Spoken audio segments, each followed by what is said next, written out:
आज हम जो चीज़ें कवर करेंगे वो वी विल टॉक हम वी लुकअप पे बात करेंगे और मैच फंक्शन पे बात करेंगे और जो हमने कल रिवाइज किया था जो हमने कल सेल रेफरेंसिंग यूज़ की थी उसका यूज़ हम देखेंगे कि कैसे फॉर्मूलेस में यूज़ होता है।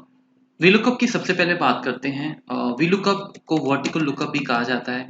ये एक्सेल का सबसे ज़्यादा पॉपुलर फॉर्मूला है, सबसे ज़्यादा पॉपुलर है और सबसे ज़्यादा यूज्ड फॉर्मूला है, क्योंकि ये फंक्शन की जो इसका पर्पस है, जो इसका ऑब्जेक्टिव है, वो हमें एक्सेल में बहुत बार ऐसी सिचुएशंस होती हैं जहाँ पे हमें इसको यूज़ करना होता है। जैसे लुकअप है, ये लुकअप का मतलब ये है कि जब आपको एक वैल्यू को दूसरे टेबल में सर्च करना हो, तो उसमें हम vertical lookup, V lookup use करते हैं। यानी कि ये आपका 2 टेबल्स में चलता है। इसमें मिनिमम 2 टेबल्स तो चाहिए चाहिए, सिंगल टेबल पे कभी नहीं चलता।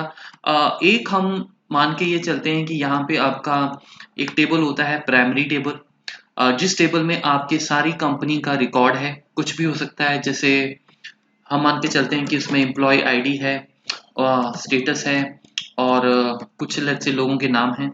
तो मैं ये थोड़ा सा डमी डेटा बनाता हूँ। इसमें हमारे पास ये एम्प्लॉय आईडीज हैं 100, 101, ऑल दैट। और उसके बाद हमारा स्टेटस है लेट्स से। ये एक डेटा मैं बना रहा हूँ। इसमें सबसे पहले ये एक तरीके से आप कह सकते हैं कि आपका लेट्स से प्राइमरी डेटाबेस है, और इसमें हमारे पास कंपनीज के एम्प्लॉयज का कुछ डेटा पड़ा हुआ है, कुछ भी इंफॉर्मेशन पड़ी हुई है। और सो लेट्स से इनके नाम लिख देते हैं।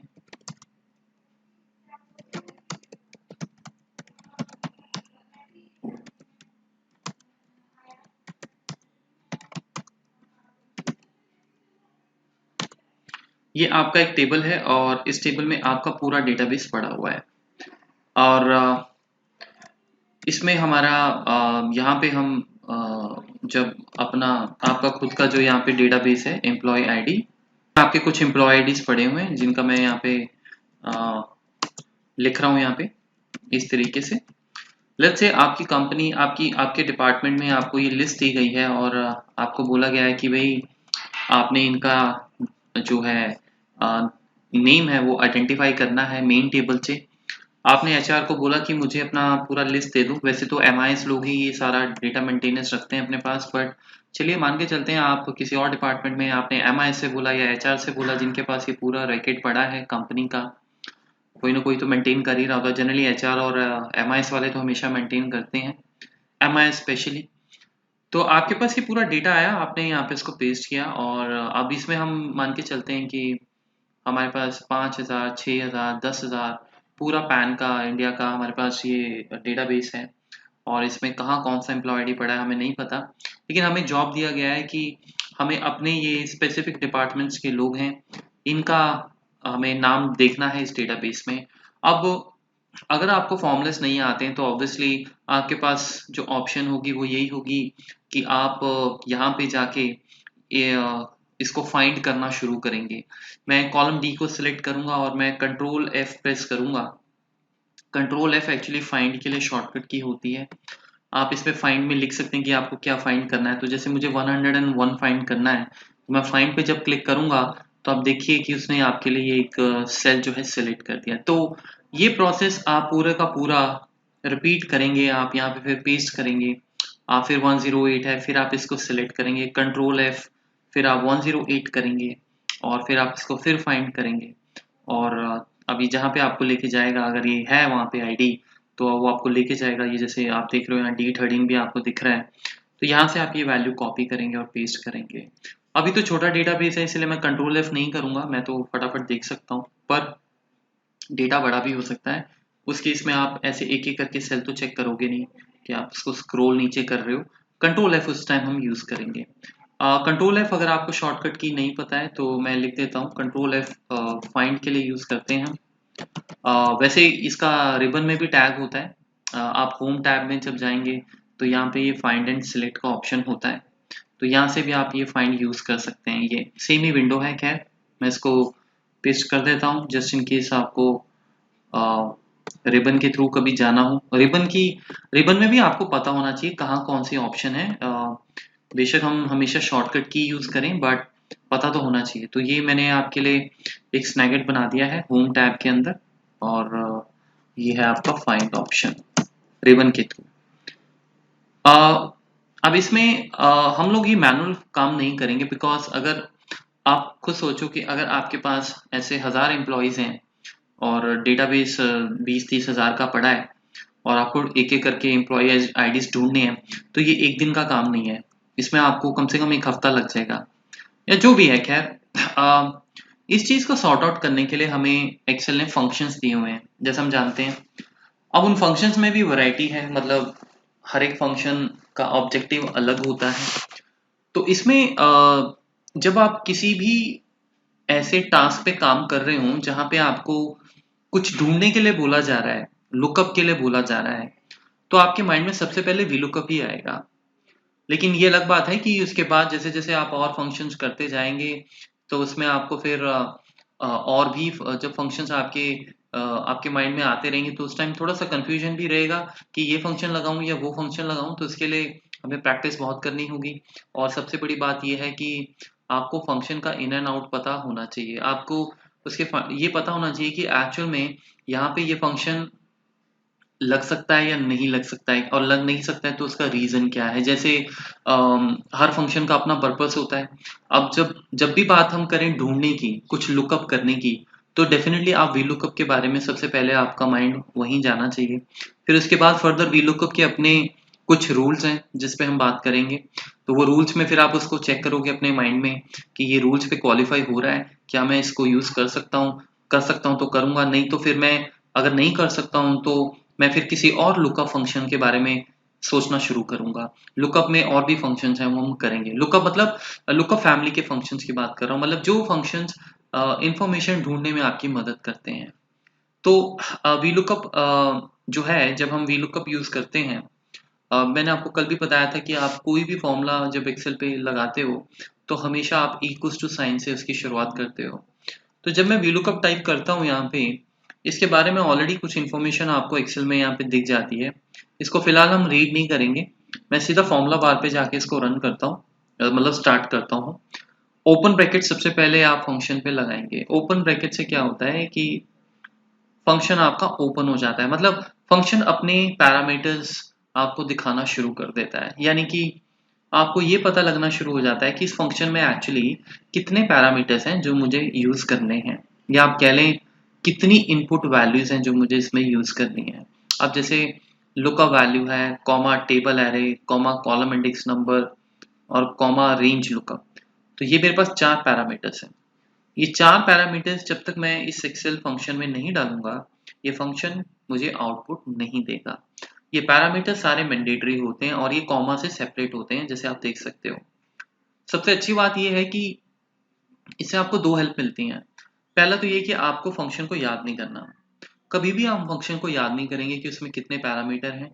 ये ग्रेजुअली आपको सारी चीज़ें आती रहेंगी। जब तक आपके माइंड में ये चीज़ें नहीं आपको ऑटोमेटिक आपका माइंड इनको ग्रास्प करता है, आप इसको बिल्कुल फ्री छोड़ें। मतलब इसको लिखने की कहीं ज़रूरत नहीं है। जब भी आप फंक्शन को स्टार्ट करते हैं, आपके सामने ये विंडो ओपन होगा, और इस विंडो को देखते ही आपको याद आ जाएगा कि कौन-कौन से पैरामीटर्स इसमें हैं और क्यों हैं, ठीक है? दूसरी इंपॉर्टेंट चीज़ ये है कि अभी जैसे लुकअप वैल्यू है, टेबल एरे है, कॉलम इंडेक्स नंबर है, रेंज लुकअप है, ये थोड़े से टेक्निकल वर्ड लग रहे हैं, लेकिन आप अगर एक बार वीलुकअप पे काम कर लोगे, तो किसी और फंक्शन पे जब आप जाओगे, आपको मिलते-जुलते ही पैरामीटर्स मिलेंगे। मतलब इससे और फंक्शंस को अंडरस्टैंड करने में भी बहुत ज़्यादा हेल्प मिलेगी, राइट? तीसरी इंपॉर्टेंट चीज़ ये है कि आप कभी भी फंक्शंस को जब यूज़ करते हो, तो एक बहुत अच्छी एक्सेल हमें हेल्प देता है, और वो हेल्प ये है कि जिस पैरामीटर पे आप होते हो वो हमेशा बोल्ड होता है। जैसे अभी अगर आप देखो, तो लुकअप वैल्यू आपका बोल्ड है। तो इसका मतलब ये है कि अभी जो आप पैरामीटर यूज़ कर रहे हो, आप जो भी वैल्यू इस पे अभी सिलेक्ट करेंगे वो लुकअप में जाएगी। अगर मैं कॉमा प्रेस कर देता हूँ, तो ये मुझे टेबल एरे को बोल्ड कर देगा। इसका मतलब ये है कि मैं टेबल एरे पे बैठा हूँ अभी। तो कॉमा कॉमा करके आप जैसे-जैसे आगे जाते जाएँगे, ये उन पैरामीटर्स को बोल्ड करता जाएगा।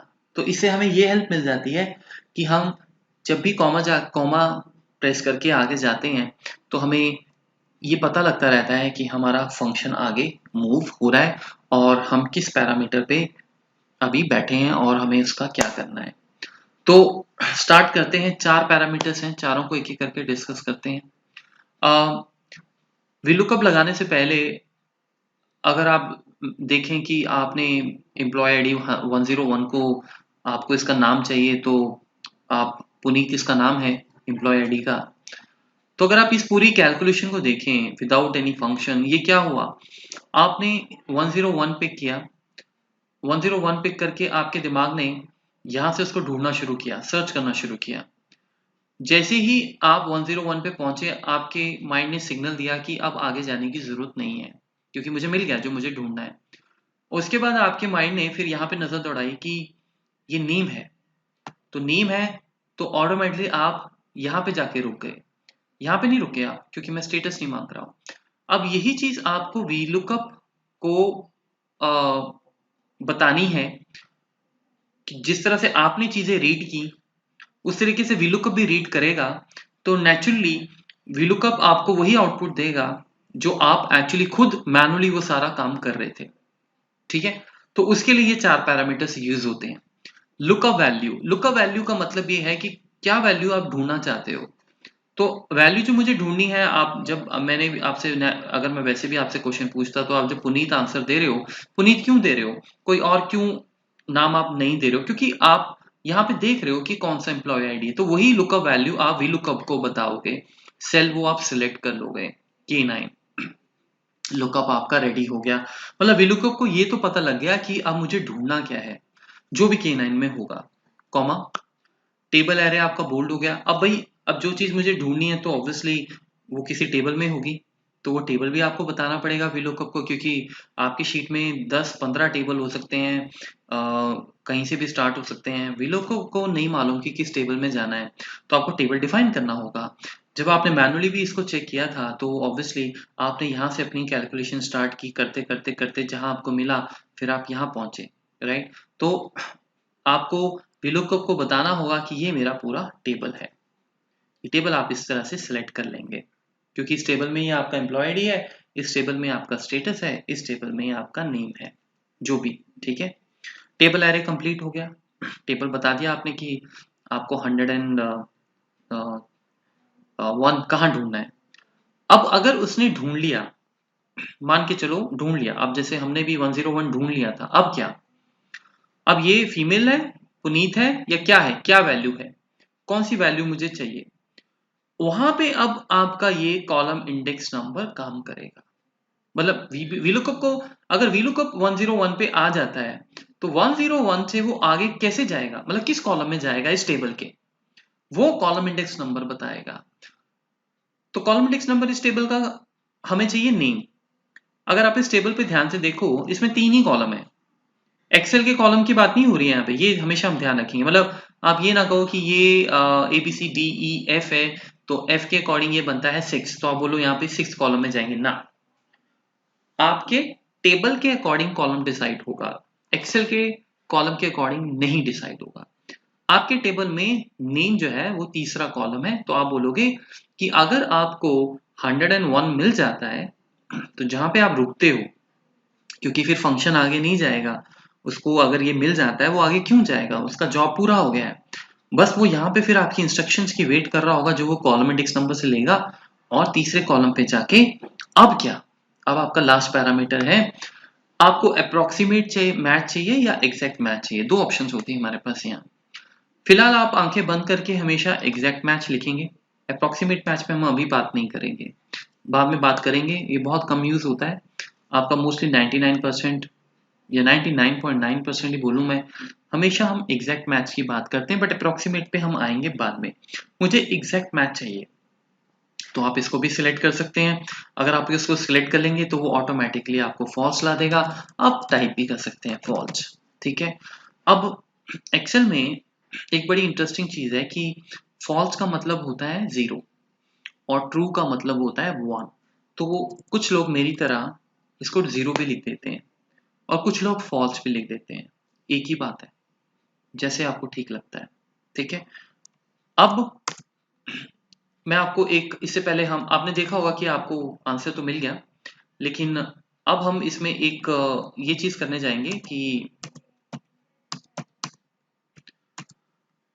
इससे पहले कि मैं इस फंक्शन पे आगे बात करूं, ये लॉजिक आपको हमेशा क्लियर होना चाहिए।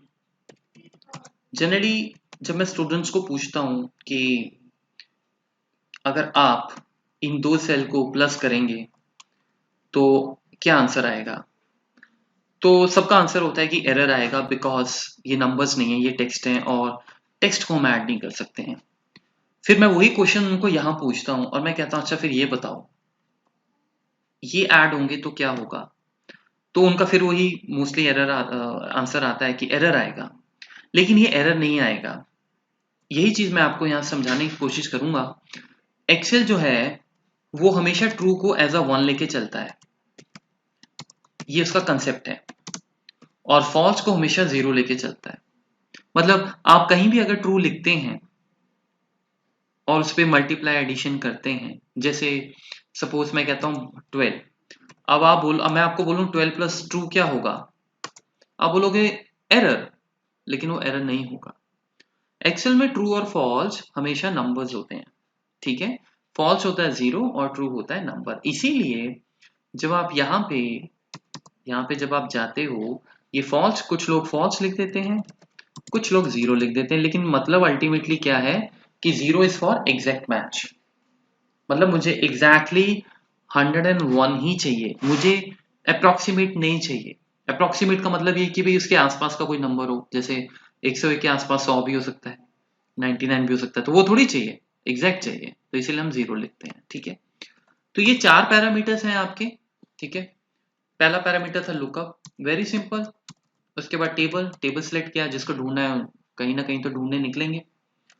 उसके बाद कॉलम नंबर, अगर ढूंढ लिया तो उसके बाद क्या क्या चाहिए आपको, वो डिपेंड करता है हेडर। अब मैं अगर इसको स्टेटस कर दूं, ठीक है ना, तो मुझे कॉलम नंबर चेंज करना पड़ेगा, ठीक, मुझे इसको 2 करना पड़ेगा, अदरवाइज बात नहीं बनेगी।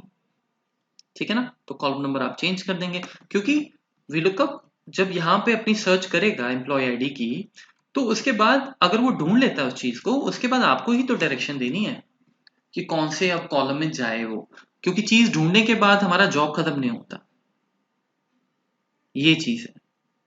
इसीलिए हमें इन चीजों का ध्यान रखना है, मतलब column number is very important. अब क्वेश्चन ये आता है कि भाई ऑब्वियसली मैं हर सेल पे तो जाके वीलुकअप यूज नहीं करूंगा, मैं फॉर्मूला ड्रैग करूंगा। कल भी हमने ऐसी ही एक्सरसाइजेस की थी एक एक सेल में, वो तभी मैं आपको वो एक्सरसाइजेस करवाई थी ताकि आपका थोड़ा सा माइंड उस तरफ डेवलप हो जाए कि ड्रैगिंग किस तरह हम करते हैं, फॉर्मूलेस को बिल्ड करके और ऑटोमेशन करते हैं। तो यहाँ भी मैं इसको ड्रैग करूंगा, लेकिन होगा क्या, आपके मोस्टली आंसर आ जाएंगे और एक आध आंसर मिस भी हो जाएगा। अब 100 NA क्यों आ रहा है, क्या 100 अवेलेबल नहीं है यहाँ पे, बिल्कुल है, लेकिन क्यों नहीं आया, ये इंटरेस्टिंग है। और 107 कैसे आ गया फिर, मतलब आधा फंक्शन चल रहा है, आधा नहीं चल रहा है, ऐसा क्यों? उसका रीजन ये है, अगर आप ध्यान से इस फॉर्मूले को देखो, F2 अगर आप इस फॉर्मूले पे क्लिक करो, मैं F2 करता हूँ, F2 मैंने आपको बताया था सेल्स को हाईलाइट कर देता है, तो आपकी ये सेल हाईलाइट हो गया, आप देख रहे हो, एक ये सेल हाईलाइट हो गया और एक ये हो गया। अब ये दिख नहीं रहा एक्चुअली ना, फॉर्मूले ने इसको थोड़ा सा हाइड कर रखा है, तो ये कई बार हमें जरूरी होता है देखना क्रिस्टल क्लियर। तो उसके लिए हम क्या करते हैं फिर, अब क्योंकि ये फॉर्मूला जब आप F2 करते हो तो थोड़ा सा शिफ्ट हो जाता है इस तरफ लेफ्ट साइड, और पीछे का सेल क्लियरली नहीं दिख रहा है, तो ऐसी कोई सिचुएशन आपकी आ जाती है कि भाई F2 करते हुए फॉर्मूला आपका सेल का स्पेस ले रहा है, तो आप ऐसा कर सकते हो कि उस पूरे कॉलम को सिलेक्ट करके उसको लेफ्ट लाइन कर दो। उससे क्या होगा, जैसे आप इसको करोगे, अब मैं जब इस पे F2 करूंगा, अब आप देखो आपको वो क्लियर दिखेगा, ये अब फॉर्मूला उस तरफ शिफ्ट हो गया और मेरा ये सेल और ये सेल, आई थिंक इस टेबल में दो ही चीजें हाईलाइट हो रही हैं, दो ही सेल हमने, मतलब सेल कह लो या रेंज कह लो, सिलेक्ट किए हैं, तो वो दो ही आपको वही सेल्स आपको सिलेक्ट करके दिखा रहा है कि भाई आपके फॉर्मूले में ये चीजें यूज हो रही हैं। बाकी तो कांस्टेंट है, 2 0 तो कांस्टेंट है, वो तो वो हाईलाइट नहीं कर सकता, राइट।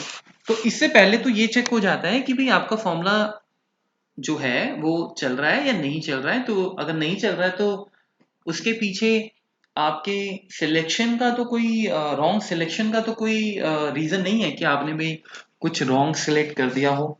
ठीक है, तो F2 हम हमेशा करते हैं जब भी आपका एरर आता है फॉर्मूले में, या एरर नहीं भी आता है, आप किसी को ये फाइल भेज रहे हो, आप इसको पहले F2 करके एक बार प्रॉपरली चेक कर लो रैंडमली डिफरेंट डिफरेंट सेल्स पे। क्योंकि मैं आपको ऐसी भी सिचुएशन दिखाऊंगा जहाँ पे आंसर आएगा लेकिन वो गलत होगा। तो मोस्टली हमारा जो काम करने का स्टाइल है एक्सेल में वो ये होता है कि एरर आएगा तो ही हम नजर मारेंगे, अगर एरर नहीं आता है तो हम ये सोचते हैं बाय डिफॉल्ट कि फॉर्मूला सही चल रहा है, लेकिन वो गलत भी हो सकता है। इसीलिए F2 करके एक बार श्योर कर लें कि फॉर्मूला प्रॉपरली मूव हो रहा है कि नहीं। अब खैर इसमें तो प्रॉब्लम है क्योंकि NA क्लियर कट आ रहा है, लेकिन अब देखते हैं क्या एरर है। अब तो मैं यहाँ पे इसको F2 करता हूँ या क्लिक करता हूँ जो भी है। अब आपके सामने यहाँ पे आपको कुछ पिक्चर दिखना शुरू हो जाएगी। हो क्या रहा है, ये टेबल आपका नीचे एक एक स्टेप मूव होता जा रहा है, और उसका रीजन ये है कि भाई जब टेबल स्टार्ट हुआ था तो D4 था, पर एक्सेल का तो रूल है अब D4 D5 हो गया। अगर D5 हो गया तो आपका स्टार्टिंग पॉइंट चेंज हो गया। उसी तरीके से आपका F13 भी F14 हो गया, नीचे भी एक रो बढ़ती जा रही है। उसी तरीके से अगर आप ध्यान से देखो 101 भी चेंज हो गया, 101 108 हो गया। अब कुछ चीजें आपकी फेवर में चल रही हैं, कुछ चीजें नहीं, जैसे कि एम्प्लॉय आईडी 101 से 108 होना चाहिए था बिल्कुल होना चाहिए था, तो वो तो हो गया क्योंकि K9 को एक्सेल ने K10 कर दिया एज अ रूल। लेकिन ये नहीं चेंज होना चाहिए था एक्चुअली में, क्योंकि टेबल फ्रीज ही रहना चाहिए, टेबल नहीं मूव होना चाहिए। बट एनीवेज आगे बढ़ते हैं। तो इस टेबल में अब VLOOKUP आपका 108 चेक कर रहा है और वो वैल्यू फाइंड आउट कर रहा है और आपको वो वैल्यू रिटर्न कर रहा है। ठीक है ना। उसके बाद आप इस सेल में आते हैं और आप F2 करते हैं। अब आप देखो एक रो और वो नीचे आ गया, ऑब्वियसली क्योंकि वो हर एक रो नीचे बढ़ती जाएगी ना, जो हमने रूल सीखा था, और ये भी बढ़ता जाएगा। ये तो सही चल रहा है, इसमें हमें कोई प्रॉब्लम नहीं है, ये मूव होता जा रहा है। अब थोड़ा सा लकी है हम यहाँ पे, क्योंकि टेबल मूव होने के बावजूद भी आपका 107 इस टेबल में उसको VLOOKUP को मिल रहा है, और यही रीजन है कि आपको VLOOKUP यहाँ पे आंसर रिटर्न कर रहा है। लेकिन जैसे ही वो 100 पे आया आपकी कहानी खराब होगी, क्योंकि 100 इसमें है नहीं, 100 आपका यहाँ पड़ा है जो इस टेबल में कैप्चर नहीं हो रहा है। तो आइडियली ये टेबल एक्चुअल में ऐसा रहना चाहिए था, एम्प्लॉय आईडी कोई भी हो, टेबल नहीं मूव होना चाहिए, राइट। तो इसीलिए गाइस, इसीलिए ये आपका जो D4 है और जो F13 है, आपको इनको डॉलर्स लगा के फ्रीज करना होगा। ये एडजस्टमेंट अब हम करने जा रहे हैं ताकि फॉर्मूले में ये चैलेंज ना रहे। तो आप एक एक करके सारी चीजें सोचोगे अपने दिमाग में। K9 को पहले टारगेट लोगे। अब अगर आप मान के चलो मैंने ये सेल सेलेक्ट किया, आप भूल गए कि K9 क्या था, तो कोई बात नहीं, आप K9 पे क्लिक कर लो, आपको पता लग जाएगा ये पैरामीटर जो बोल्ड हो रखा है, जो बोल्ड है वही पैरामीटर है। तो आपको पता लग गया, अच्छा लुकअप है ये, फिर ये हाईलाइट भी हो रहा है तो आप देख सकते हो। अब आपने यहाँ पे ये देखना है क्या इसको नीचे जाके K10 होना है, K11 होना है, K12 होना है, मतलब क्या आप चाहते हो? बिल्कुल चाहते हैं, तो आप इसको छोड़ दोगे, आप इसको टच नहीं करोगे, बिकॉज एक्सेल इसे अपने आप इंक्रीमेंट करता जाएगा। के को छेड़ने की जरूरत नहीं है, के को एज इट इज छोड़ दो, क्योंकि हम लेफ्ट टू राइट फॉर्मूला ये चला ही नहीं रहे हैं, तो के कभी चेंज होगा ही नहीं। फिर आप आओगे टेबल पे, आप जैसे यहाँ सेलेक्ट करोगे टेबल बोल्ड हो जाएगा। ये टेबल का स्टार्टिंग पॉइंट है। D4 D5 बिल्कुल नहीं होना चाहिए, तो मैं इसको फ्रीज कर दूंगा। तो मैं यहाँ पे एक डॉलर इंसर्ट कर दूंगा। ये कॉलम को फ्रीज करने की जरूरत नहीं है क्योंकि नीचे जाते हुए कॉलम चेंज होगा नहीं। फिर मैं इसको फ्रीज कर दूंगा, ये कांस्टेंट एज इट इज रहेंगे, वो चेंज नहीं होंगे। फाइनली आपने अपनी टेबल के रो नंबर्स फ्रीज कर लिए, अब ये चेंज नहीं होंगे। K9 को आपने ओपन छोड़ा हुआ है क्योंकि वो चेंज होना चाहिए। तो फाइनली जब मैं इसको ड्रैग करूंगा तो मेरा आंसर आपको मिल जाएगा। और आप जब इस पे F2 करेंगे तो आप देखें ये तो मूव हो गया, लेकिन ये मूव नहीं हुआ। तो डॉलर्स का यहाँ पर इस तरीके से हम यूज करते हैं। हमें देखना होता है कि फॉर्मूले में क्या चीज है जो हमें फ्रीज करनी है, क्या चीज है जो हमें फ्रीज नहीं करनी है, इस तरीके से। और ऑटोमेटिकली ये फॉर्मूला है, इसीलिए अगर आप कुछ चेंजेस भी इसमें करते हैं, जैसे सपोज मैं इसमें लिख देता हूँ Na, ऑटोमेटिकली फॉर्मूला आपका वो वैल्यू पिक कर लेगा, ठीक है ना। तो इसमें कोई चैलेंज नहीं है। इस तरीके से आपका फॉर्मूला ये डेवलप होता है। तो नेक्स्ट टाइम जब आप VLOOKUP लगाओगे तो इन चीजों का ध्यान रखोगे। अब एक स्टेप आगे बढ़ते हैं और अब बात करते हैं कि अगर आपके पास एक से ज्यादा हेडर हैं तो क्या। उसमें थोड़ा सा चैलेंज आएगा, क्योंकि फिर उस चैलेंज को सॉर्ट आउट करेंगे। मैं इसकी कॉपी बनाता हूं, राइट क्लिक करके create a copy, move to end. तो एक कॉपी बन जाएगी इसकी ये, और मैं इसका नाम दे देता हूं 2।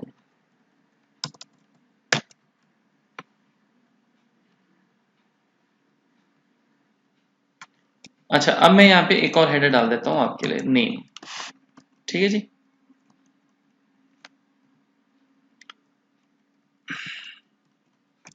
अब जैसे कि हमने कल भी किया था कि जब आप कोई फॉर्मूला डेवलप करते हो तो हमारी कोशिश यही रहती है कि हम उसको लेफ्ट टू राइट और जहां भी मतलब हमें उसको चलाना है हम उसको इजीली चला सकें, राइट। सो यही चीज हम यहाँ पे करने जा रहे हैं। सो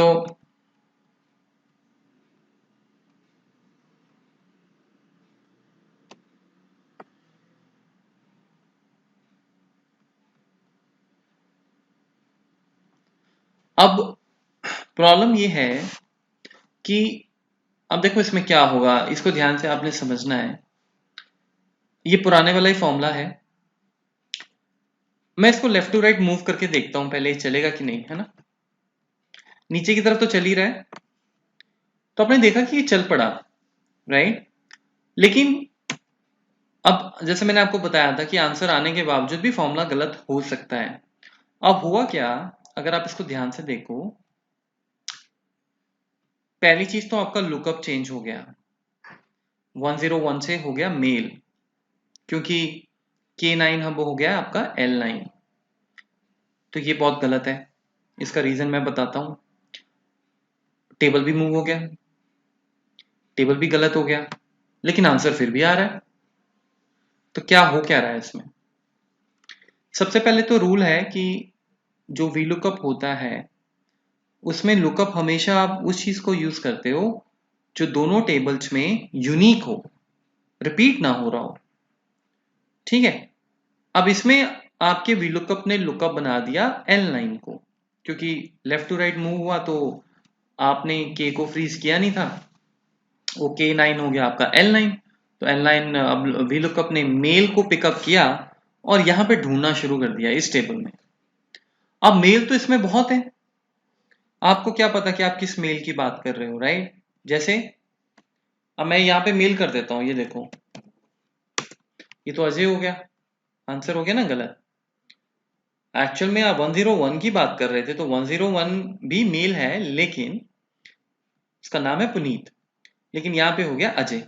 क्यों, क्योंकि VLOOKUP जब मेल सर्च करेगा उसको यहीं पे मेल मिल जाएगा और वो फिर यहाँ पे स्टॉप कर देगा, आगे क्यों जाएगा वो। इसीलिए लुकअप हमेशा उस वैल्यू को बनाते हैं जो रिपीट ना हो रही हो। अगर आपकी इस पर्टिकुलर एग्जाम्पल में एम्प्लॉय आईडीज भी रिपीट हो रहे हैं बार बार, किसी और बंदे का एम्प्लॉय आईडी भी 100 है, या मैं कहता हूं 101 है ये, और मैं एंटर मारता हूं, तो VLOOKUP हमेशा इसको ही उठाएगा क्योंकि पहले ये आ रहा है।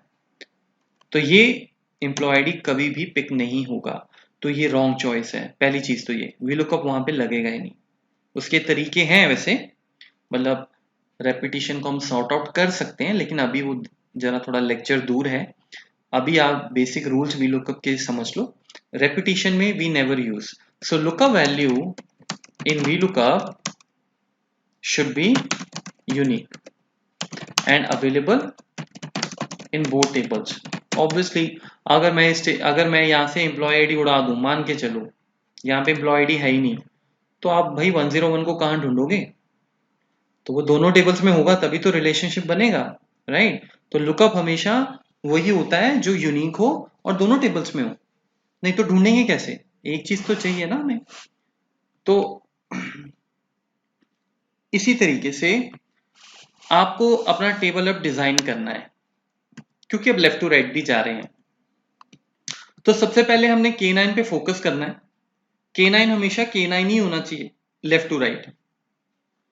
चाहे मैं स्टेटस ढूंढ रहा हूं, चाहे मैं नेम, उस बंदे का नाम ढूंढ रहा हूं, है तो वो 101 ही, सीधी सी बात है। और नीचे जाते वो 108 हो जाएगा। तो मतलब नीचे जाते रो चेंज हो जाए, अच्छी बात है, लेकिन लेफ्ट टू राइट जाते के चेंज ना हो, क्योंकि फिर लुकअप भी चेंज हो जाएगा। ये उठा के यहाँ पहुंच जाएगा लुकअप, और हमने देख ही लिया कि उससे क्या प्रॉब्लम्स होती हैं। इसीलिए मैं इसको यहाँ पे डॉलर लगा दूंगा के में, क्योंकि अब लेफ्ट टू राइट भी जाना है, तो वो के को चेंज ही नहीं करेगा। और 9 तो आपको पता है वैसे ही चेंज नहीं होगा, क्योंकि हम लेफ्ट टू राइट जा रहे हैं। ठीक है। अब एक और इंपॉर्टेंट चीज, अब भाई आपका टेबल भी चेंज नहीं होना चाहिए, क्योंकि लेफ्ट टू राइट आपने देखा ये डी को ई कर देगा, एफ को जी कर देगा। तो यहां भी आपको इसको फ्रीज करना होगा इस तरीके से। तो अब मैं कॉलम भी फ्रीज कर दूंगा। पहले ये रिक्वायरमेंट नहीं थी, क्योंकि पहले हम लेफ्ट टू राइट नहीं जा रहे थे। करने को मैं वहां भी फ्रीज कर सकता था, कोई प्रॉब्लम नहीं, बट वो रिक्वायर्ड नहीं था, जैसे मैंने कल भी आपको बताया था। ठीक है, लेकिन यहां पे है। बाकी 2,0 को तो आप कुछ नहीं कर सकते, वो तो कांस्टेंट है। तो अब जब मैं इसको ड्रैग करूंगा यहाँ पे, और इसका आंसर मैं चेक करता हूँ कि इसका आंसर अब क्या आ रहा है। आंसर इसका मेल आ रहा है। एक बार F2 करके चेक कर लेंगे कि भाई रेफरेंस ठीक है, टेबल बिल्कुल सही है। आप देखो मूव नहीं हुआ। लास्ट टाइम ये कुछ ऐसा दिख रहा था, आपको अगर याद हो, राइट? तो और भी अगर हेडर होते तो ये ऐसे ऐसे जाते जाते ऐसे, मतलब पूरा टेबल ही हिल जाता। अब टेबल फ्रीज है। एम्प्लॉय आईडी भी आप देखो, अब 10 लुकअप आपका 101 ही पिक हो रहा है। ये सब ठीक है। तो रह क्या गया एक्चुअल में? वो मेल इसलिए दे रहा है क्योंकि हमें कॉलम नंबर चेंज करना होगा, क्योंकि अब आपको नेम चाहिए। नेम आपको फाइंड आउट करना है इस टेबल में, वो थर्ड कॉलम पे, वो सेकंड कॉलम पे नहीं है। एक बार जब भी आपने कर लिया और आपके डॉलर्स पक्के सेट हो गए, आप यहां से उठा के इस फॉर्मूले को सीधा ड्रैग कर दोगे। ठीक है। अब इसमें आपके सामने और भी हेडर हो सकता है, आपके पास 10 ऐसे हेडर्स हो। जैसे मैं सपोज यहां पे इसी शीट में हेडर्स बनाता हूं, इसको डिलीट कर लेते हैं। अच्छा, फटाफट से शॉर्टकट कीज कुछ आपको लिख के दे देता हूं। पूरा कॉलम सिलेक्ट करना हो, जैसे मैं कर रहा हूं, ये कंट्रोल स्पेस बार। रो पूरी सिलेक्ट करनी हो, कुछ आपने अब जैसे ये पूरी इस रो में बहुत कुछ लिखा हुआ है, यहाँ पे ये, यहाँ पे, यहाँ पे, यहाँ पे, है ना? और रेंडमली लिखा हुआ है यहाँ पे, यहाँ पे। तो क्या आप एक एक सेल सिलेक्ट करोगे? इससे अच्छा है पूरी रो सिलेक्ट करो, शिफ्ट स्पेस बार। कॉलम के लिए कंट्रोल स्पेस बार, रो के लिए शिफ्ट स्पेस बार, और मारो delete. Shift space bar, shift space bar. ठीक है, तो शिफ्ट और स्पेस बार आप जब करोगे, ये होगा रो सिलेक्शन। करने से पता लग जाएगा आपको। कंट्रोल स्पेस बार, ये करेगा आपका कॉलम सिलेक्शन, इस तरीके से। ओके, अब हम यहाँ पे क्या करते हैं, कुछ और मैं हेडर्स बना रहा हूं। जैसे मैं कहता हूं सब्जेक्ट 1, सब्जेक्ट, काफी सारे मैं सब्जेक्ट लिख रहा हूं, ठीक है। और इसको कट करके लेट्स से यहाँ पे कहीं पे लिख देते हैं, ठीक है। और मैं ये सब डिलीट कर देता हूं। इस फॉर्मूले को मैं एज इट इज छोड़ रहा हूं, और यहाँ पे हम कुछ मैं नंबर्स जनरेट कर रहा हूं। इस पूरे सेल, आप पूरे टेबल को सिलेक्ट करके फॉर्मूले बार में equals to RANDBETWEEN use कर सकते हैं। Random numbers between 10 and 14। ये सिर्फ इसी काम आता है, डमी, बाकी इस फॉर्मूले का कोई यूज नहीं है। कंट्रोल एंटर, इससे क्या होता है, कंट्रोल एंटर करना जरूरी है। ये कुछ रैंडमली नंबर दे देगा उन नंबर्स के बीच में जो आप देते हो, तो ये ऐसी डेमोस के लिए यूज हो जाता है, जैसे मैंने अभी फटाफट डेटा बना लिया, अदरवाइज इसका कोई यूज नहीं है। तो लर्निंग पर्सपेक्टिव से नॉट इंपॉर्टेंट, यूजलेस। अब आते हैं यहाँ पे सब्जेक्ट 1,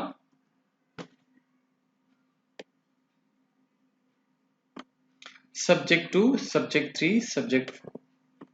ठीक है जी, बन गया आपका। ये आपको अब सारा कुछ चाहिए यहाँ पे।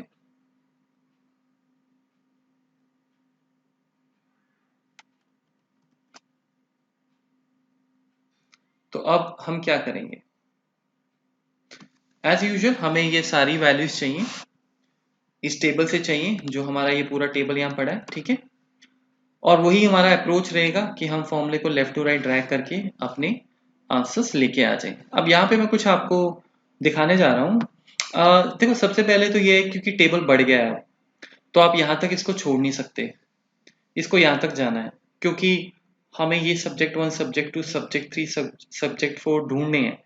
तो वो टेबल में कवर होंगे तभी तो आप बता पाओगे कि भाई उस टेबल में इस कॉलम पे जाना है। तो मैं इसको बढ़ा रहा हूँ, ठीक है। ये मैंने डायरेक्ट इसको खींच दिया, ऐसे कल भी बताया था आपको ये मैंने।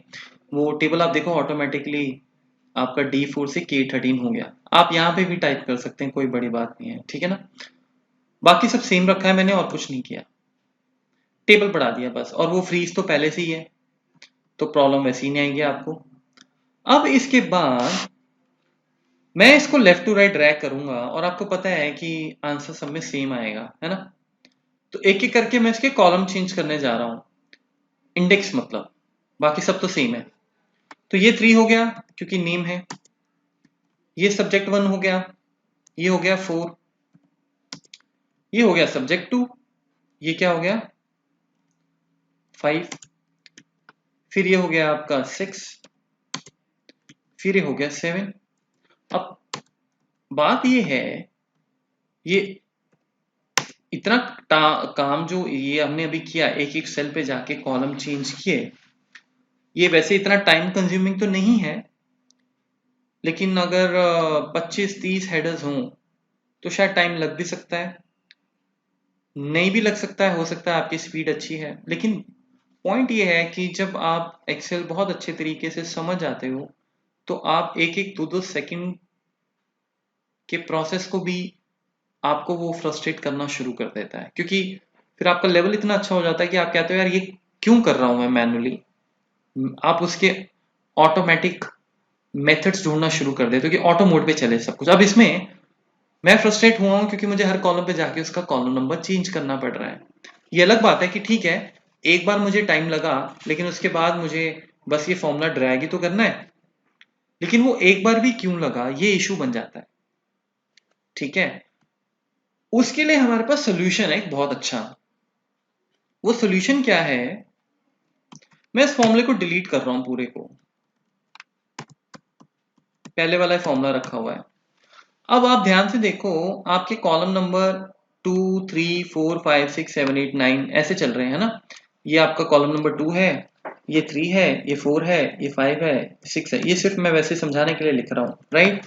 तो क्या हम कुछ ऐसा नहीं कर सकते कि यहाँ पे मैं 2 लिख दूं, मान के चलो, और इसको ड्रैग कर देता हूं। ये तो आपको पता है फिल सीरीज, हम इसको यहाँ पे क्लिक कर लेते हैं, ठीक है। मैं ये क्यों लिख रहा हूं, क्योंकि मेरा प्लान ये है कि इनको लिखने के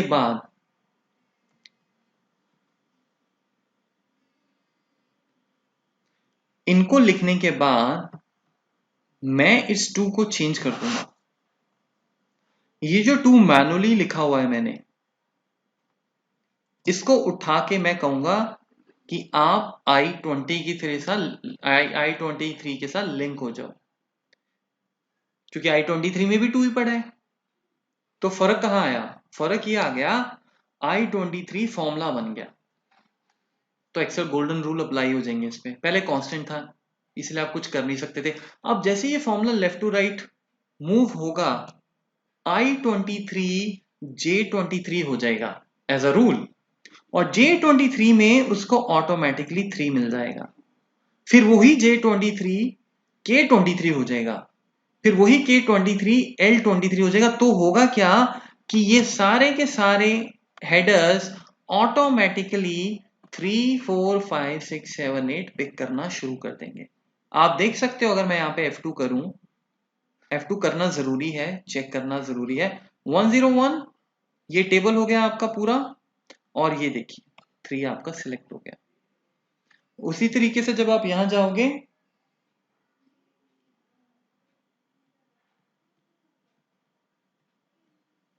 यहां पे जाओगे तो ये आपका 5 हो जाएगा, और ये आपका टेबल हो गया। इस तरीके से ऑटोमेटिक चीजें चेंज हो रही हैं। कॉलम नंबर आपका डायनामिक बन गया, अब कोई मैनुअल काम रहा ही नहीं। 2 3 4 5 6 7 तो 1 मिनट में बन गया फिल सीरीज के थ्रू। लेकिन हाँ, एक चीज है, आप इसको नीचे नहीं ड्रैग कर सकते अभी, क्योंकि अगर आपने नीचे ड्रैग किया ये एरर देगा। क्यों? क्योंकि भाई अब 2 3 हो गया ना, नीचे की तरफ मूव होना शुरू हो गया, तो आपको थोड़ी सेटिंग करनी पड़ेगी, बिकॉज कॉलम नंबर तो 2 ही होना चाहिए। अगर मैं स्टेटस की बात कर रहा हूँ, स्टेटस चाहे 101 एम्प्लॉय आईडी का हो चाहे 108 का हो, सारे ही कॉलम नंबर 2 से आएंगे। तो आप यहाँ पे इसको फ्रीज कर दोगे। तो मैं इसको फ्रीज करने जाऊंगा और मैं कहूंगा, oh, सॉरी 23 को मैं फ्रीज कर दूंगा, क्योंकि 23 नीचे चाहते 23 ही रहना चाहिए, ये वाला। ठीक है, लेफ्ट टू राइट वो अपना आराम से J23 K23 चलता रहेगा। तो फाइनली जब मैं इसको अब ड्रैग करूंगा, मेरी प्रॉब्लम सॉर्ट आउट होगी इस छोटे से ट्रिक के साथ।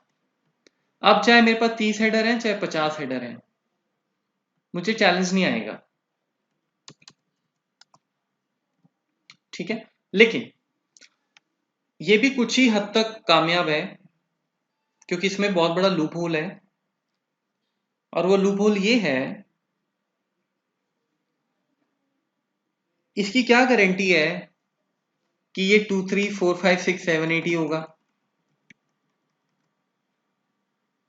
ये जिगजैग ऑर्डर में भी तो हो सकता है, मतलब ये भी तो हो सकता है, और ये होता है प्रैक्टिकली अगर देखा जाए। अभी 2 3 4 क्यों चला मेरा? क्योंकि मैंने ये इमेजिन किया कि जिस तरह से प्राइमरी टेबल में हेडर्स चल रहे हैं, उसी सीक्वेंस में ये वाले हेडर्स चल रहे हैं। तो इसलिए आंखें बंद करके हमने 2 3 4 5 6 की सीरीज बना दी। बट मान के चलो आपको डेटा बनाना है, और उस डेटा में पहले नेम है और फिर यहाँ पे कहीं पे स्टेटस है, तो ये चेंज हुआ क्या? नहीं हुआ ना। ये कब चेंज होगा? जब आप यहाँ पे इसका कॉलम नंबर सही डालोगे। स्टेटस दूसरे कॉलम पे, जब तक आप यहाँ 2 नहीं लिखोगे ये चेंज नहीं होगा, और ये चैलेंज है। तो नेचुरली बात वही आ गई घूम फिर के, कि अगर मेरे पास रेंडमली ये इधर से उधर हेडर्स हैं, शफल हो रखे हैं, तो मुझे इनके कॉलम ढूंढने में और इनको टाइप करने में भी तो टाइम लगेगा। उसको ऑटोमेट करेंगे तो ही एक्चुअल में फॉर्मूला डायनामिक बनेगा, जब हमें कुछ मैनुअली करना ही नहीं होगा। ठीक है ना। अब जैसे मैं ये कहता हूं कि यह यहाँ पे आपका नेम है, और यहाँ पे सब्जेक्ट 3 है। मान के चलो कोई सीक्वेंस बना हुआ है, और ये 2 है, और यहाँ पे स्टेटस है। ये तो सारा चेंज हो गया। और यहाँ पे सब्जेक्ट 4 है, और ये है आपका सब्जेक्ट 5, और इसके बाद आपका सब्जेक्ट 1 रह गया, राइट। अब भाई इनके कॉलम नंबर लिखने में भी तो टाइम लगेगा, तो मैनुअल काम तो रहा नहीं ना। अगर मैं इस पे इसी अप्रोच को दोबारा यूज करूं, तो पहले मैं नेम का कॉलम ढूंढूंगा, क्या है 3। सब्जेक्ट 3 पे ढूंढने जाओगे, ऊपर देखोगे, अपनी इजीनेस के लिए आपने पहले यहाँ पे नंबर लिख लिए, अच्छी बात है, इसे जल्दी जल्दी पता लग जाएगा। नहीं तो ये नंबर भी नहीं लिखे होंगे तो और मुश्किल होगी, फिर एक एक करके मैनुअली काउंट करना पड़ेगा क्या कॉलम है, राइट। तो सब्जेक्ट 3 हो गया 6, सब्जेक्ट 2 हो गया 2, फिर स्टेटस। ठीक है, ये सब्जेक्ट 2, सॉरी सब्जेक्ट 2 है 5, राइट। देख रहे हो आप, टाइम लग रहा है। और यही टाइम तो हमें बचाना है। कितना अच्छा हो अगर ये हेडर्स भी खुद आ जाएं, फिर मेरा काम सुपर डायनामिक। मतलब मैं ये कह रहा हूं कि मैं यहाँ कुछ ऐसा फॉर्मूला लगाऊं वो खुद ही मुझे 3652 देना शुरू कर दे। 3562 है क्या?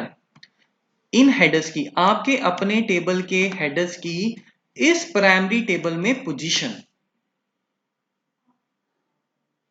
मैं 3 क्यों लिख रहा हूं? क्योंकि 1 2 3 नेम आपका तीसरे नंबर पे है, तीसरा कॉलम है इस टेबल का। तो इसी को करने के लिए, इसी चीज को ऑटोमेट करने के लिए हमारे पास एक फंक्शन है जिसको हम कहते हैं मैच। मैच का क्या काम होता है? मैच का काम ये होता है कि पोजीशन ढूंढ के लेके आए, सिर्फ पोजीशन। रिमेंबर, ये वीलुकअप की तरह नहीं है कि कुछ भी ढूंढ सकता है, यानी टेक्स्ट भी ढूंढ सकता है, नंबर भी ढूंढ सकता है। मतलब वीलुकअप में तो अगर आपको एम्प्लॉय आईडी का नाम देखना है तो आप नाम देख सकते हो, अगर आपको नेम के अगेंस्ट मार्क्स देखने हैं वीलुकअप में वो भी आप देख सकते हो। तो वीलुकअप नंबर भी रिटर्न कर देता है, टेक्स्ट भी रिटर्न कर देता है। लेकिन मैच ऐसा नहीं करता, क्योंकि पोजीशन कभी टेक्स्ट हो सकती है? नहीं हो सकती। Match always returns a number, मतलब एक न्यूमेरिक नंबर। जैसे हमारे पास टेबल पड़ा है, पुनीत, अजय, अमन, मैट,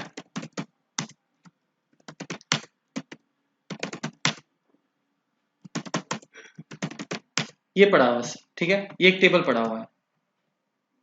ये टेबल वर्टिकल भी है और मैं इसको हॉरिजॉन्टल भी बना लेता हूं।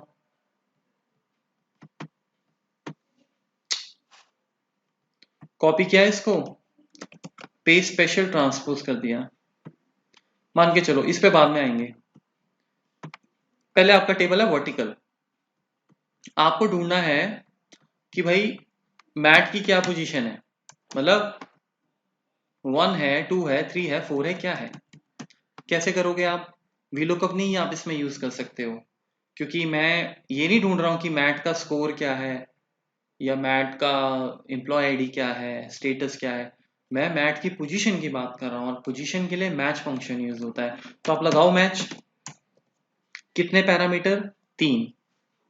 कौन कौन से? अब आपको देखो मिलते जुलते पैरामीटर दिखेंगे, हेल्प मिलेगी आपको। लुकअप वैल्यू क्या ढूंढना है? मैट। टेबल एरे इस पे आ जाता है, लुकअप एरे एक ही बात है। टेबल सिलेक्ट करो अपना। मैच टाइप, जैसे उसमें रेंज टाइप आता है, लेस देन ढूंढना है, एग्जैक्ट ढूंढना है, ग्रेटर देन ढूंढना है। लेस देन ग्रेटर देन पे बाद में आएंगे। एग्जैक्ट मैच चाहिए मुझे मैट का, मतलब मैट ही चाहिए। 0 फिनिश, 3 पैरामीटर डन, पोजीशन आ गई। पुनीत कर दूं, 1 आ गया। अजय कर दूं, फॉर्मूला चल रहा है। लेकिन हो क्या रहा है आप ध्यान से देखो, आपको रो नंबर पता लग रही है उनकी या पोजीशन। रो नंबर इसलिए बोल रहा हूं क्योंकि टेबल वर्टिकल चल रहा है ना। तो आप ये थोड़ी कह सकते हो कि अजय की पोजीशन नंबर 2 है, अजय का row number, sorry column number 2 है, विच इज रॉन्ग। अगर आपको डिफाइन करना हो कि ये पोजीशन वर्टिकल है या हॉरिजॉन्टल है, आप वर्टिकल ही बोलोगे ना, बिकॉज आपका टेबल वर्टिकल ही जा रहा है। क्योंकि हॉरिजॉन्टल तो ऐसे हो गया, ऐसे तो टेबल नहीं चल रहा है, राइट। अब इसी केस को हॉरिजॉन्टल लेके देखते हैं, ये वाला। या मैं कहता हूं इसी को उठा लो आप, इसी से क्लैरिटी मिल जाएगी। ये टेबल मैंने उठा लिया। सो इस टेबल को कॉपी करके लेके चलते हैं, मैं यहाँ पे पेस्ट कर देता हूँ। डिफरेंट टेबल ले रहा हूं मैं इस बार। आप देखो मैं यहाँ पे आपको ये बोल रहा हूं कि मुझे बताओ कि नेम की पोजीशन क्या है इस हॉरिजॉन्टल टेबल में, इस हॉरिजॉन्टल टेबल में। ठीक है, तो आप कैसे जाओगे? आप बोलोगे मैच, लुकअप क्या है? नेम, टेबल हो जाएगा ये वाला, सिंपल, एग्जैक्ट मैच। तो मैच हॉरिजॉन्टल पे भी चलता है और वर्टिकल पे भी चलता है। वीलुकअप से वर्टिकल चलता है, ठीक है। वीलुकअप तभी चलता है जब लुकअप नीचे की तरफ जा रहे हो। तो मैच ने आपका पोजीशन दे दिया, पोजीशन कह लो या कॉलम नंबर कह लो। अब मैं रो नंबर क्यों नहीं कह रहा हूं? क्योंकि भाई रो नंबर तो सबकी सेम है। आप ये थोड़ी कह सकते हो कि row number of a name in this table is 3, गलत हो गया ना। कॉलम नंबर, कॉलम नंबर 3 हो गया। तो यानी अगर मैं यहाँ सब्जेक्ट 1 कर दूंगा तो क्या होगा? तो कॉलम नंबर सब्जेक्ट 1 का आ जाएगा। स्टेटस कर दूंगा तो क्या होगा, स्पेलिंग सेम होनी चाहिए, याद रखना, नहीं तो एरर आ जाएगा। 2 आ गया, ऑटोमेट हो गया आपका टास्क। आप देख रहे हो, यही तो चाहिए था VLOOKUP में, कि हेडर के अकॉर्डिंग ये अपने आप चेंज होते रहे। अब यहाँ पे अगर आप सब्जेक्ट 5 कर दोगे तो मैच सब्जेक्ट 5 को भी ढूंढ लेगा। अगर आप यहाँ पे सब्जेक्ट स्पेस 5 कर दोगे तो गड़बड़ हो जाएगी, क्योंकि सब्जेक्ट स्पेस 5 डिफरेंट है। मैच में एक रूल है कि ये you cannot select more than one column if table is vertical, or same way you cannot select more than one row if table is horizontal। मतलब ये है, हो सकता है आपके पास यहाँ पे टेबल में कुछ नंबर्स पड़े हों ऐसे, और हो सकता है क्योंकि आपको VLOOKUP की आदत पड़ी है तो आप बोलो कि भाई J4 को ढूंढना है इस टेबल में। ये गलत हो जाएगा। रूल कहता है एक ही कॉलम, और वही कॉलम जिसमें वो वैल्यू पड़ी है, बस। एरर, 2 कॉलम नहीं सिलेक्ट कर सकते आप। उसी तरीके से हो सकता है आप कहो कि भाई यार चलो ठीक है वैसे ही कर लेते हैं, ब्लैंक तो है, क्या फर्क पड़ता है? 2 रोज आ गई, गलत है, नहीं चलेगा। एक ही रो, और वही रो जिसपे वैल्यूज पड़ी हैं। और सीधी सी बात है, अगर मेरे पास यहाँ पे एक नाम पड़ा है अजय, और यहाँ पे पड़ा है इसका स्टेटस, और लेट्स से ऐसे, और ये उसके स्कोर्स हैं, तो भाई इसकी पोजीशन जब आप ढूंढने निकलोगे, पहली चीज तो ये रूल ये कहता है 2 टेबल नहीं सिलेक्ट करोगे, 2 रोज। तो यहीं पे क्वेश्चन आना ही नहीं चाहिए आपके माइंड में कि टेबल मैं किस तरह से सिलेक्ट करूं, पूरा करूं नहीं करूं, करना ही नहीं है, बात खत्म। दूसरा क्वेश्चन ये आ सकता है कि टेबल कौन सा सिलेक्ट करूं, ये वाला या ये वाला, है ना? तो इसमें भी बहुत क्लैरिटी है। आप इसको क्यों सिलेक्ट करोगे जब आपको सब्जेक्ट 5 ढूंढना है, राइट? सब्जेक्ट 5 ढूंढना है, सब्जेक्ट 2 ढूंढना है, नेम ढूंढना है, तो सिलेक्शन तो आप वही करोगे ना जहां पे वो वैल्यू पड़ी है। ये तो कॉमन सेंस है। तो इसीलिए G6 to N6 बिल्कुल हम सिलेक्ट करेंगे नहीं। उसी तरीके से यहाँ पे है, मैं क्यों कहूंगा कि भाई आप अजय को ढूंढो इस टेबल में, ये कोई बात हुई बताओ? ये तो देखने से पता लग रहा है ये गलत है ना? तो टेबल वही सिलेक्ट करते हैं जहां पे हमारी टारगेट वैल्यूज पड़ी हो। तो मैच क्या करता है, मैच रिटर्न कर देता है आपको पोजीशन टेबल के अकॉर्डिंग, एक्सेल के अकॉर्डिंग नहीं। मतलब आप सोचो कि ये अजय जो है ये मुझे रिटर्न करेगा, मैंने बोला था रो नंबर तो 9 रिटर्न कर देगा बिकॉज अजय 9 नंबर पे, नहीं, वो इस टेबल जहां से आपने टेबल स्टार्ट किया है वहां से वो रिटर्न करेगा। अब इसमें एक और चीज है, गलती से अगर आप ये टेबल इस तरह से सिलेक्ट कर दोगे तो ये फिर यहां से स्टार्ट करना शुरू कर देगा पोजीशन, तो फिर पुनीत की पोजीशन 8 आ जाएगी, 1 नहीं आएगी, क्योंकि आपने यहां से सिलेक्ट किया है, यहां से ऐसे। तो टेबल सिलेक्शन भी बड़ा इंपॉर्टेंट मुद्दा है इसमें, सही टेबल सिलेक्ट करना है। तो यही चीज यहां पे हम यूज करेंगे। ये मैनुअल प्रोसेस था, ये क्यों करना है? आप क्या करोगे, आप बोलोगे भाई मैं यहाँ मैच लगाऊंगा, अपने नेम को, जो मेरा अपने टेबल का नेम है उसको ढूंढने निकलूंगा इस टेबल में।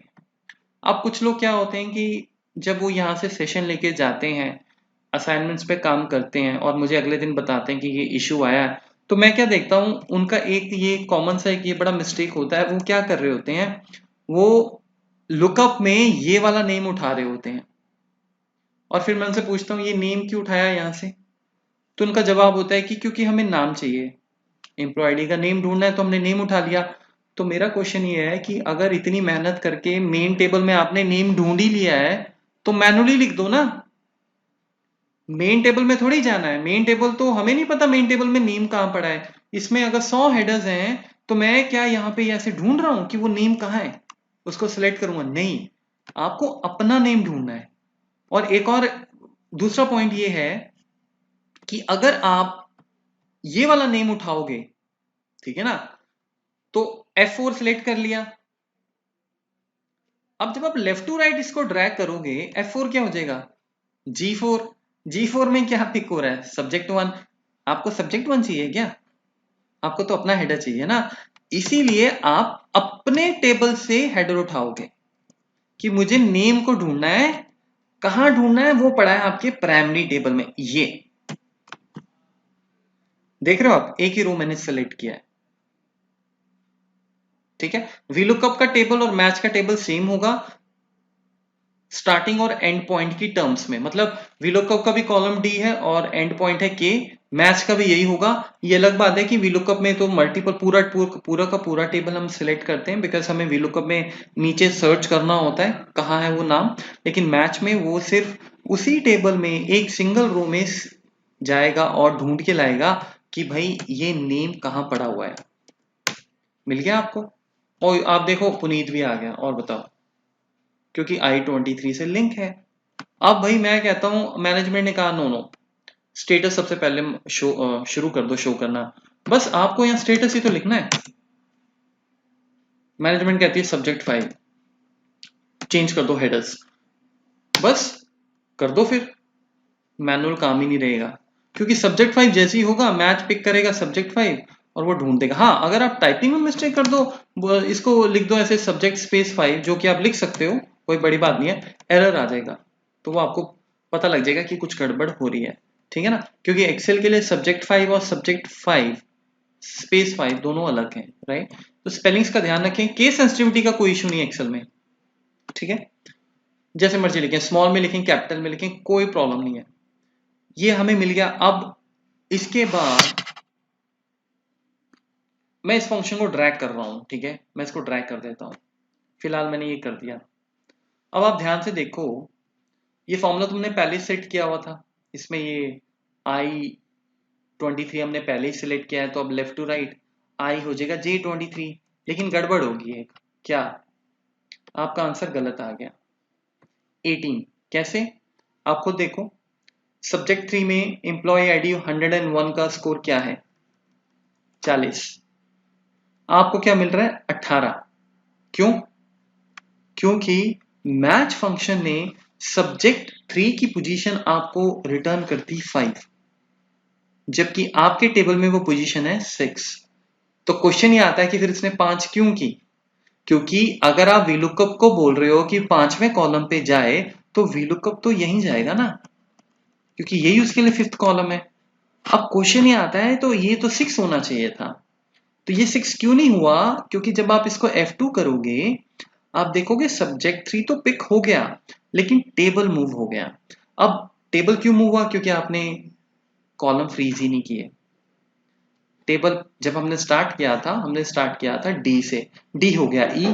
तो अगर टेबल यहां से स्टार्ट होगा, तो नेचुरली आपका सब्जेक्ट 3 1 2 3 4 5 5th पोजीशन पे होगा। मैच के लिए तो ये 5th हो गया, लेकिन वीलुकअप के लिए कलेश खड़ा हो गया, क्योंकि वीलुकअप को 5th मतलब सब्जेक्ट 2 है। इसीलिए मैंने बोला कि मैच और वीलुकअप के टेबल सेम होने चाहिए, स्टार्टिंग पॉइंट और एंड पॉइंट, ठीक है। और वैसे भी हम मोस्टली 99% टाइम टेबल हमेशा पूरा ही फ्रीज करते हैं। तो मैं यहाँ पे डी को फ्रीज करने जा रहा हूँ। मैं चाहूं तो 4 को भी कर सकता हूं, पर मैं नहीं करूंगा, ताकि आपको ये क्लियर होता रहे कि जिस चीज की जरूरत नहीं है हम यूज क्यों करें। 4 वैसी चीज नहीं होना लेफ्ट टू राइट, तो मैं करूं क्यों चेंज, मैं इसको फ्रीज क्यों करूं, राइट। मैं सिर्फ डी और के को फ्रीज करूंगा, आई को मैं छोड़ दूंगा, क्योंकि लुकअप है ना वो तो सब्जेक्ट 3 भी बनेगा, फिर 2 भी बनेगा, स्टेटस बनेगा। तो I-17 आपका J-17 K-17 करके चेंज होता रहेगा। तो जब आप इसको ऐसे ड्रैग करोगे, आपके सामने आपके हेडर्स तैयार हैं। और जब ये तैयार हैं, तो यहाँ पे पहली सेटिंग सारी हो रखी है इस VLOOKUP में, है कि नहीं। आपने 101 को उठाया, इस टेबल में गए, उसके बाद ये कॉलम नंबर पिक किया और आपका आंसर आ गया। और ये कॉलम नंबर अब डायनामिक है, क्योंकि इस पे चल रहा है मैच फंक्शन। तो बस यही था आज का हमारा चैप्टर। अभी हम इस पे पहले मैं इस पे ड्रैग करके दिखाता हूँ आपको। फिलहाल के लिए हम इतना ही चलेंगे। मैं इसको ड्रैग करता हूँ। ये हो गया आपकी वैल्यूज, सब ऑटोमेट हो गया। अब मैनेजमेंट कहती है नो नो, सब्जेक्ट हम सबसे पहले सब्जेक्ट 1 दिखाएंगे, सब्जेक्ट 2 दिखाएंगे, सब्जेक्ट 3 और उसके बाद हम दिखाएंगे स्टेटस। तो कोई बात नहीं, आप फटाफट से सब्जेक्ट 1 डालो यहाँ पे और देखो कि सारी वैल्यूज आपकी खुद ब खुद चेंज होती रहेंगी। मैच फंक्शन की वजह से आपका वीलुकअप प्रॉपर डायनामिक बन गया। अब कोई टेंशन नहीं है, चाहे 50 हेडर्स हो चाहे 100 हेडर्स हो, मैच फंक्शन आपका हर चीज डायनामिक कर देगा आपके लिए। तो फाइनली यहां आके हम रुकेंगे और हम ये VLOOKUP यूज करेंगे। पिछला वाला जो भी किया वो सिर्फ आपको स्टेप बाय स्टेप एजुकेट करने के लिए था। आप कभी भी ये वाले VLOOKUPs नहीं लगाओगे जहां पे ये 2 3 4 मैनुअली ढूंढ के लिख रहे हो या फिर बिना मैच के VLOOKUP लगाई जा रहे हो। ठीक है, एक दो हेडर है तो चलता है, कोई प्रॉब्लम नहीं। फिर तो (2, 3 कर दो। अब मुझे अगर ढूंढना ही सब्जेक्ट 1 सब्जेक्ट 2 है तो मैच क्यों लगाना है, क्यों टाइम वेस्ट करना है। फटाफट से सब्जेक्ट 1 का कॉलम देखा, सब्जेक्ट 2 का देखा, मैनुअली लिख दिया। लेकिन मोस्टली हमारी रिक्वायरमेंट ऐसी होती है जहां पे आपके हेडर्स बहुत सारे हो सकते हैं। तो उस केस में आप ये VLOOKUP और मैच का कॉम्बिनेशन यूज कर सकते हो। है ना कि आप अब आपके सामने ये सारे हेडर्स पड़े हुए हैं, तो क्वेश्चन ये आता है कि अब मैं ये हटा देता हूं। अब चैलेंज ये था कि ये कॉलम नंबर तो आपको पता है ना क्यों लिखते हैं हम, तो यहाँ पे क्या कॉलम नंबर लिखूंगा मैं? हाँ, 2 लिखोगे आप, ठीक है। अब ये 2 ऑटोमेटिक तो 3 होगा नहीं जब आप इसको यहाँ ड्रैग करोगे, और 3 भी क्या जरूरी थोड़ी है, हो सकता है यहाँ पे सब्जेक्ट 5 पड़ा हो, तो सब्जेक्ट 5 के अकॉर्डिंग आपको फॉर्मूला ठीक है, बस आपको बार बार मैनुअली चेक करना पड़ेगा। हाँ, तो अब आप सब्जेक्ट 5 का नंबर देखोगे वो है 8, वो भी तब जब मैंने लिख दिया आपके लिए यहाँ, नहीं तो आपको वो भी सर्च करना पड़ेगा, राइट। तो ये भी एक अच्छा स्टेप है कि आप लिख दो ऐसे। लेकिन बात यह है कि आप ऐसे कब तक चलते रहोगे, हर एक सेल पे जाओगे फिर उसका, अब सब्जेक्ट 1 आ गया जी, अब सब्जेक्ट 1 को मैं 4 करूंगा, तो ये सब जो आप मैनुअली कर रहे हो। अब अच्छा, अब आप ये बताओ आप 4 क्यों कर रहे हो? क्योंकि आप यहां से स्टार्ट कर रहे हो कैलकुलेशन 1 2 3 4 और यहां आके रुक रहे हो, क्यों? क्योंकि यहाँ पे ये वाला हेडर मिल गया हमें। यही चीज मैच करके दे रहा है आपको, यही चीज आप मैच को बोल रहे हो। आप मैच को क्या बोल रहे हो? मैच, क्योंकि मैच यही तो कर रहा है, जो आप मैनुअली चीजें ढूंढ रहे हो वही चीजें आपको मैच करके दे रहा है। आपने मैच को ये बोला कि भाई मैं यहाँ पे मैनुअली सब्जेक्ट 1 का कॉलम 4 लिखूं यहाँ पे, इससे अच्छा ये है कि तू यहाँ पे 4 खुद ले आ, मैं तेरे को गाइड कर रहा हूं। तो आपने बोला कि भी अब जब आपका माइंड भी ये कैलकुलेट कर रहा था तो इसी को उठा रहा था ना, पहले इसको आप पिक कर रहे थे और फिर इसको यहाँ पे ढूंढना शुरू कर रहे थे। वही चीज आपने मैच को बोल दी। आपने मैच को बोला कि देख ऐसा है, ये जो भी यहाँ पे वैल्यू पड़ी है इसको पिक कर, लुकअप कर, कहाँ पे कर? इस टेबल में कर। तो इस टेबल में उसने स्टार्ट कर दिया ढूंढना, 1 बाय 1 यहाँ से स्टार्ट करेगा। लेफ्ट टू राइट ही हमेशा फंक्शन चलता है और टॉप टू बॉटम चलता है, कभी भी रिवर्स डायरेक्शन में फंक्शन सर्च नहीं करता। तो यहाँ से स्टार्ट करेगा, देखेगा यहाँ यहाँ जाता जाएगा, यहाँ पे रुक जाएगा वो, और वो देखेगा क्योंकि बंदे ने बोला है एग्जैक्ट मैच, तो एग्जैक्ट मैच मतलब ये इसको बिल्कुल एग्जैक्ट मैच मिल जाएगा। फिर वो काउंटिंग करेगा कि ये कहाँ पे पड़ा है, जैसे आपके माइंड ने काउंटिंग की थी, वो रिटर्न कर देगा आपको, 4 आ गया आपके सामने। अब इसी फॉर्मूले को आपने फिर लेफ्ट टू राइट ड्रैग कर दिया, क्यों? क्योंकि भाई मैं दोबारा से थोड़ी यहाँ पे नया मैच लिखूंगा, क्योंकि वो भी तो मैनुअल काम हो गया ना मेरे लिए। तो मैंने सेल रेफरेंसिंग का बहुत अच्छा यूज किया है यहाँ पे, और I17 को ओपन छोड़ दिया था, इसीलिए वो J17 हो गया। अब मैच ने सब्जेक्ट 2 पिक कर लिया, उसका काम अब दोबारा से शुरू हो गया। इस टेबल में टेबल फ्रीज किया हुआ है हमने। अब सब्जेक्ट 2 को वो ढूंढेगा यहाँ से 1 2 3 4 5 6, अगर उसे मिलता है, नहीं मिलेगा तो एरर देगा। उसे मिल गया, उसने काउंट कर लिया कि भाई अगर यहाँ से स्टार्ट किया था तो पोजीशन क्या है, उसको फिर ये 5 नंबर मिल गया। इस तरीके से मैंने सबकी पोजीशन ढूंढ लिए अपने आप मैच के थ्रू, जो मैं पहले मैनुअली अपने दिमाग से कर रहा था। तो अब मैच को सब कुछ प्रोवाइड कर दिया। उसके बाद फिर वही चीज मैंने की कि भाई यहाँ पे अब कॉलम नंबर जाएगा, तो कॉलम नंबर मैनुअली तो मैं लिख नहीं रहा हूँ, मैं तो इस सेल के साथ उसको लिंक कर रहा हूँ जहाँ पे ऑलरेडी फॉर्मूला लगा हुआ है। तो मैंने कहा कि I23 में जो पड़ा है वो पिक कर लो। I23 में क्या पड़ा हुआ, I23 में सब्जेक्ट 1 पड़ा हुआ है जो कि मैच ने ढूंढ के आपको उसकी पोजीशन रिटर्न की हुई है, तो यानी I23 में चला गया 4। आइडियली आप 4 ऐसे लिखो या फिर डायरेक्ट इस सेल को सिलेक्ट कर लो, एक ही बात है। लेकिन बेनिफिट ये हो गया कि जब आप 4 लिख रहे थे तो 4 अपने आप लेफ्ट टू राइट जाके 5 2 3 8 नहीं होगा, लेकिन क्योंकि आपने अब सेल के साथ लिंक कर दिया तो एक्सेल अब अपना गोल्डन रूल अप्लाई करना शुरू कर देगा, क्योंकि I23 जैसे ही लेफ्ट टू राइट जाएगा वो हो जाएगा J23, और J23 में आपने पहले ही अपना पूरा हिसाब किताब सेट करके रखा हुआ है कि भाई J23 में जैसे ही आएगा वो, मैं यहाँ से 5 पिक करवा लूंगा, और 5 आपको पता है इस हेडर की पोजीशन है जो कि मैच ने यहाँ पे आपको पहले ही लाके दे रखी है। तो यहाँ पे 5 आपका यूज शुरू हो जाएगा होना। फिर आप यहाँ जाओगे, लेफ्ट टू राइट में वो ये वाला कॉलम उठा लेगा, फिर ये उठा लेगा। हाँ, ये ध्यान रखना है कि ये I23 जब मैं नीचे जाऊं I24 ना हो जाए, क्योंकि एक्सेल तो करेगा ना इसे चेंज। I24 तो ब्लैंक पड़ा हुआ है, तो मुझे तो 4 ही चाहिए नीचे जाते हुए, चाहे एम्प्लॉय आईडी 101 है, चाहे 108 है, चाहे 107 है, चाहे 100 है। सब्जेक्ट 1 सबके लिए चौथा ही कॉलम होगा। इसीलिए मैंने कहा कि भाई ड्रैग करने से पहले आप इसको एक बार $23 बना दो, बस। उसके बाद क्या, उसके बाद जब ये मैंने फॉर्मूला ड्रैग किया यहाँ पे, आप यहाँ पे देखो F2 करके, ये देखो ये 5 उठ रहा है, 107 उठ रहा है, ये VLOOKUP का टेबल है, और यहाँ पे कहीं पे मैच का टेबल होगा। मैच का टेबल नहीं आ रहा है, आई थिंक मैंने ड्रैग नहीं किया, मैं इसको ड्रैग करता हूँ। ड्रैग कर लो या कॉपी पेस्ट कर लो, एक ही बात है, फॉर्मूले को आई मीन। ये अब आप इसको F2 करो, देखो ये 2 पिक हो रहा है, 100 पिक हो रहा है, ये VLOOKUP टेबल, और यहाँ पे मैच का टेबल है, ठीक है। मैच का टेबल मतलब सॉरी, मैच का टेबल बेसिकली ये जो टेबल है वो यहाँ पे दिखेगा ना आपको। अब जब यहाँ पे आप F2 करोगे, ये रहा, ये रहा, और ये स्टेटस पिक हो रहा है। तो इस तरीके से ये सारी डिजाइनिंग की है। अब आप जब भी आप इसको चेंज करते हो, आप कहते हो ये नेम होना चाहिए, तो मैच ने तो पहले ही पिक क्या करना है, जो वैल्यू आपकी I17 में होगी। मैच ऐसा तो नहीं कर रहा है ना कि वो कुछ स्टैटिक चीज पिक कर रहा है, वो चीज पिक कर रहा है जो आपने I17 में रखी है। अब I17 में आप क्या रखते हो ये डिपेंड करता है। अब जैसे ही I17 में से नेम मिला, उसने नेम की पोजीशन आपको रिटर्न कर दी। यही चीज पहले आप मैनुअली कर रहे थे। यहाँ पे जब मैं आपको बोल रहा था कि अच्छा फिर कल अगर नेम आपका यहाँ आ गया तो आप क्या करोगे, ये थोड़ी चेंज हो रहा है। ये तभी चेंज होगा भाई जब यहाँ पे आके आप कहोगे कि नेम का कॉलम चेंज किया जाए, जो कि है 3, तो मैं इसको यहाँ 3 करूंगा तो ये चेंज हो जाएगा। लेकिन यही काम अब आपका मैच फंक्शन कर रहा है,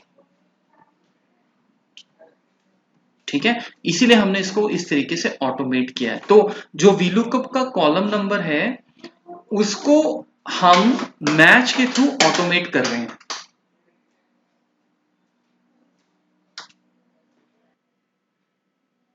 तो ठीक है गाइज, ये था आपका VLOOKUP और मैच। अब अगले सेशन में मिलते हैं और VLOOKUP और मैच को इकट्ठा हम यूज करना शुरू करते हैं। और इसमें चीजें हैं, लंबा लेक्चर है, इसमें बहुत चीजें डिस्कस करने में, वो भी हम फिर करते हैं। तो मैं मिलता हूँ आपसे नेक्स्ट लेक्चर में। Thank you so much.